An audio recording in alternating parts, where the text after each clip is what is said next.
Novel آسمان کے رنگ از کلمہ کائنات زہرا، باب نمبر 1 استقبال ایپیسوڈ نمبر 10۔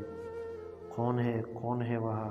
شمیز نے انگریزی میں آواز دے کر پکارا، لیکن وہاں جو سایہ بنا تھا وہ غائب ہو چکا تھا۔ چھوڑیے، شاہ میلے کی وجہ سے کوئی ادھر آ گیا ہوگا، بلا وجہ پریشان نہ ہو۔ جب شمیز دوبارہ سے اس کی بات سننے لگا تو رجو نے کہا، جس پر شمیز پھر سے چند لمحات کے لیے موبائل میں مصروف ہوا۔ پھر رجو کے آگے کیا، میرے نزدیک کوئی کام بلا وجہ نہیں ہوتا ایرج، ہر کام کی کوئی نہ کوئی وجہ ضرور ہوتی ہے، ہر کام کے پیچھے گہرا مقصد، گہری بات چھپی ہوتی ہے۔ نہ جانے کیوں اس کو رجو کو ایرج کہنا بہت پسند آیا تھا۔ اس کو بہت کم لوگ ایرج کہتے تھے، کبھی کبھی استانی جی کہتی تھی۔ اچھا شاہ، تو بتائیے کوئی ایسی بات جس میں گہری بات چھپی ہو، رجو نے مسکراتے ہوئے اس سے پوچھا۔ نہ جانے کیوں وہ اس سے بے دھڑک ہو کر سوال کر رہی تھی۔ وقت آنے پر تمہیں بھی معلوم ہو جائے گا۔ شاہ کو جواب سن کر رجو نے بے چینی سے پہلو بدلا۔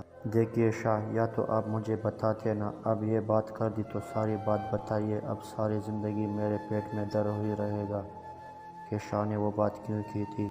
رجو نے تیز تیز بولتے ہوئے کہا۔ شاہ موبائل کی طرف دیکھتا رہا اور پھر کچھ لمحوں کے بعد مسکرایا۔ صبر کرنا سیکھ لو، دلچسپ لڑکی، شمیز نے اس کو جواب دیا۔ شاہ سچ سچ بتانا، بےعزتی ہوئی ہے نا آپ کی؟ رجو نے اپنے چہرے پر آدھی مسکراہٹ کو چھپاتے ہوئے پوچھا۔ شمیز پہلے تو موبائل کی اسکرین دیکھ کر مسکرایا، پھر رجو کے چہرے کو غور سے دیکھا۔ وہ گھبرا گئی، شاید اس نے کوئی غلط بات کر دی ہو۔ شمیز موبائل پر مصروف ہوا تو اس کا دل چاہا غائب ہو جائے، بس یہاں سے عزت اور ذلت اللہ کے اختیار میں ہے۔ لڑکی، جب اس نے بےعزت کرنا ہوگا تو یقیناً میں نے کوئی ایسا کام کیا ہوگا۔ مجھے نہیں لگتا میں نے کوئی ایسا کام کیا ہے، میرا دل سکون میں ہے۔ اگر میں نے کچھ غلط کیا ہوتا تو یقیناً میرا دل کہیں نہ کہیں بے چین ہوتا۔ تو سیوا کی شاہو کی اولاد ہو؟ رجو نے آنکھیں پھاڑ پھاڑ کر اسے دیکھتے ہوئے کہا۔ کیوں، شاہو کی اولاد کیسی ہوتی ہے؟ شاہ بہت ہی غرور والے ہوتے ہیں، اور سجاد شاہ اس کے سامنے تو میں اتنا بے دھڑک ہو کر بولوں تو یقیناً میری زبان کاٹ کر ہاتھ میں پکڑا دے۔ کچھ دیر کے بعد شمیز کے خیال لگا کر ہنس دیا۔ رجو نے پہلی دفعہ اس کا قہقہہ سنا تھا۔ لڑکی، تم بول رہی ہو میں ایک سید ہوں اور ساتھ ہی شمیز بھی کھڑا ہو گیا۔ وہ جانتا تھا وہ گھر جانے کے لیے کھڑی ہو گئی ہے، لیکن اس کو ابا کی بات یاد آئی تھی شاید۔ چلو میں تمہیں گھر چھوڑ دیتا ہوں۔ شمیز کی موبائل پر آواز سن کر رجو فوراً بولی، نہیں نہیں شاہ، میں چکی جاؤں گی، آپ جنوں سے باتیں کرو۔ اس نے جاتے جاتے کہا اور بھاگ کر چلی گئی۔ اب وہ کھیت میں آ چکی تھی، البتہ رجو کے اس انداز پر وہ عجیب نظر سے اسے دیکھنے لگ گیا تھا۔ میں کیوں شاہ کی باتوں میں گئی، میں وہاں کیوں بیٹھ گئی؟ وہ خود کو کوستی ہوئی کھیتوں سے ہوتی ہوئی گھر کے راستے میں تھی۔ آج کے بعد میں نے شاہ سے بات نہیں کرنے، نہ جانے کیوں ان سے بات کرتی کرتی میں اپنے اوقات بھول گئی۔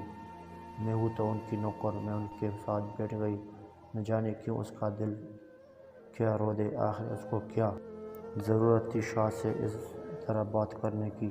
زندگی میں اندھیرا مجھے پسند کیوں ہے؟ آج میں وہ نیلی موم بتی لیے کھڑا تھا، کمرے میں اندھیرا، لیکن وہ پیلی روشنی اس کے چہرے کو شیشے میں واضح کر رہی تھی۔ کوئی نہیں جانتا، لیکن میں جانتا ہوں، زندگی میں ایک تمہیں ہی چاہا۔ اس نے آنکھیں بند کر لی تھی۔ تم بھی مجھے ملو گی یا نہیں؟ لیکن مجھے امید ہے اس خدا نے جس نے مجھ سے تم سے ملوایا، وہ اب ہمیں ایک بھی کرے گا۔ میری زندگی کا یہ اندھیرا شاید تم ختم کر دو۔ چہرے پر مسکراہٹ آنکھوں کو چھوتی ہوئی، وہ مسکراہٹ اسے بہت خوبصورت لگی تھی۔ اس نے ایک پونک سے اسے بند کیا اور سنگار میز کا دروازہ کھول دیا، اس میں رکھ دیا اور اسی اندھیرے میں چلتا ہوا اپنے بیڈ پر آ گیا۔ تم پاکستان جا رہی ہو؟ وہ اس وقت کالی جینز اور ہلکے گلابی رنگ کے ٹاپ میں کھڑی تھی۔ بیڈ پر سامان بکھیرا پڑا تھا۔ ایک عمر رسیدہ خاتون، اور جس کے بال کندھوں تک آتے آتے اور رنگ ان کا گولڈن تھا، اس سے پوچھ رہی تھی، جی ماما، میں اس کے پاس جا رہی ہوں، وہ میرا ہے۔ وہ دونوں انگریزی میں بات کر رہی تھی۔ ایک جری سی بچی دروازے کے ساتھ لگ اسے دیکھ رہی تھی، خوبصورت سیاہ بال، خوبصورت آنکھیں، لیکن ان آنکھوں میں خوب ڈر صاف نمایاں تھا۔ اور اس بچی کو اس کا کیا کرو گی؟ اس بوڑھی عورت نے انگریزی میں سوال کیا۔ میں اور اس کے لیے واپس آئیں گے، اس نے اسی ڈری سہمی سی بچی کو دیکھتے ہوئے کہا، تم اسلام قبول کرو گی پتہ نہیں۔ جواب فوراً اسے آیا تھا۔ اب وہ ایک کھڑکی کی جانب آ گئی تھی جہاں سے ایڈنبرگ کا سل بآسانی دیکھا جا سکتا تھا۔ یہ اسکاٹ لینڈ، جو کہ UK کی ایک ریاست ہے، کے دارالحکومت ایڈنبرگ کی سرزمین پر واقع قلعہ ہے۔ ایک خوبصورت قلعہ۔ یہ قلعہ ایک بہت بڑی چٹان پتھریلی سطح کے اوپر بنایا گیا ہے۔ یہ قلعہ جس چٹان پر واقع ہے وہاں پر لوگ برونز ایج کے وقتوں سے رہتے تھے، جو کہ آج سے تقریباً 3000 سال پہلے کی بات ہے۔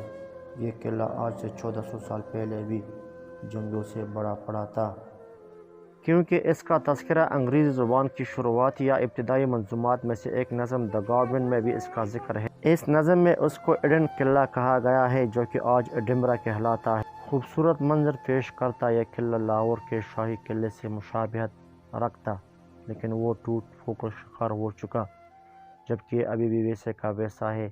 جبکہ اس قلعے ایڈنبرگ کاسل پر قبضہ کرنے کے لیے سب سے زیادہ جنگیں ہوئی ہے۔ تقریباً 23 بار اس قلعے نے تمام حملوں کو اپنے اوپر سہا ہے اور آج بھی مضبوطی سے کھڑا ہے۔ اس کے فصیلوں پر ہر طرف توپیں نصب ہے۔ اس قلعے پر ایک توپ ایسی بھی نصب ہے جس کو 1 بجے کی توپ کہا جاتا ہے۔ اس توپ سے ہر روز ماہ سوائے اتوار کو، کرسمس یا گڈ فرائیڈے ٹھیک دن 1 بجے ایک گولہ فائر کیا جاتا ہے، اور ایسا 1861 سے کیا جا رہا ہے۔ اور ابھی بھی دن کے 1 بجے کا وقت تھا اور وہ فائر ہو چکا تھا۔ وہ درکھڑی اس قلعے کو دیکھ رہی تھی۔ کتنے ہی یادیں تھی اس کی اس قلعے کے ساتھ آنا۔ پھر سے اپنے فیصلے پر غور کر لو۔ بہت سوچ لیا ماما، اب اور نہیں، اس نے واپس مڑتے ہوئے کہا۔ کل میں پاکستان چلی جاؤں گی، تب تک جولیا آپ کے پاس امانت ہے، اس نے اپنی گلابی ہونٹوں سے مسکراتے ہوئے کہا۔ سفید دودیار رنگت والا چہرہ، وہ بلا شبہ اسکاٹ لینڈ کی حسین ترین لڑکیوں میں شمار ہوتی تھی۔ پاکستان کا موسم آج کچھ زیادہ ہی گرم تھا۔ رجوع اٹھی تھی، لیکن آج اس کو حویلی نہیں جانا تھا۔ آج اس نے میلے کا آخری دن دیکھنا تھا۔ لوگوں کو آتے جاتے ہوئے وہ دیکھ رہی تھی، موٹر سائیکلوں کا شور، میلے میں جھولے لیتے لوگوں کا شور، اور بھی بہت سے غیر معمولی شور اس کو سنائی دے رہے تھے۔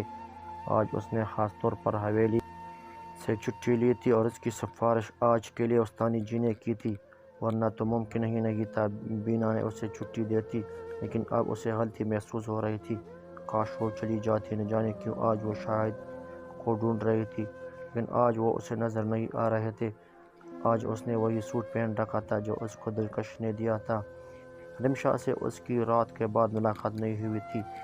وہ ماننا نہیں چاہتی تھی، البتہ اس نظر شاہ کو ڈھونڈ رہی تھی، لیکن دل ماننے کو تیار نہ تھا۔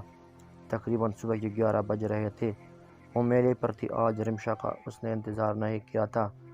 دل اس کا بھی نہیں تھا آنے کو، لیکن کسی کی کشش اسے کھینچ لائی تھی۔ میں یوں ہی حویلی سے چھٹی کر لی، مجھے چل ہی جانا چاہیے تھا۔ وہ ایک سیمنٹ کے بنے پل پر بیٹھی تھی اور لوگوں کو آتا جاتا دیکھ رہی تھی۔ اوپر ٹالی کا درخت اس پر گنی چاؤ کر رہا تھا۔ ہاشا کون سا ویلا ہوگا، بس تو ہی ویلی ہے۔ وہ اپنا پراندہ پیچھے کو پھینکتی اٹھ کھڑی ہوئی۔ واپس ڈیری فارم کی جانب اس نے قدم اٹھا دیے، لیکن نہ چاہتے ہوئے بھی اس کے قدم حویلی کی جانب اٹھ گئے۔ وہ آج تو تم خود ہی آ گئی، مجھ سے چھٹی لے کر گئی تھی۔ مینا نے اسے دیکھا تو آتے ساتھ طنز کا ایک تیر اس پر چلایا۔ ہاں تو چاہتی ہے میں اپنے کام سے وفاداری نہ کروں؟ میں اتنی بھی غیر ذمہ دار نہیں ہوں۔ مجھے اپنا کام کرنے کی نظروں کا انداز سمجھتے ہوئے کہا، پتہ نہیں اگر شاہ صاحب نہ ہو تو گھر کی نہ صفائی، نہیں تو ان کے جانے کا انتظار کرنا۔ رجو نے اس بات میں سر ہلایا اور چل دی۔ آہستہ آہستہ دروازہ کھولتے ہوئے اس نے کمرے میں ادھر ادھر دیکھا۔ کمرے میں اندھیرا تھا اور ہلکی ہلکی خنکی تھی اور کوئی اندھے منہ لیٹا تھا۔ پنکھا آہستہ آہستہ چل رہا تھا۔ رجو نے اندر داخل ہوتے ساتھ بتیاں جلا دی اور وہ تیری شاہ تو سو رہا ہے۔ اس نے بتیاں جلا کر اس کی نیند خراب کر دی تھی، لیکن اب مزید اس کی آواز نے شمیز کو اٹھنے پر مجبور کر دیا تھا۔ تم؟ شمیز نے اٹھ کر آنکھیں ملتے ہوئے کہا۔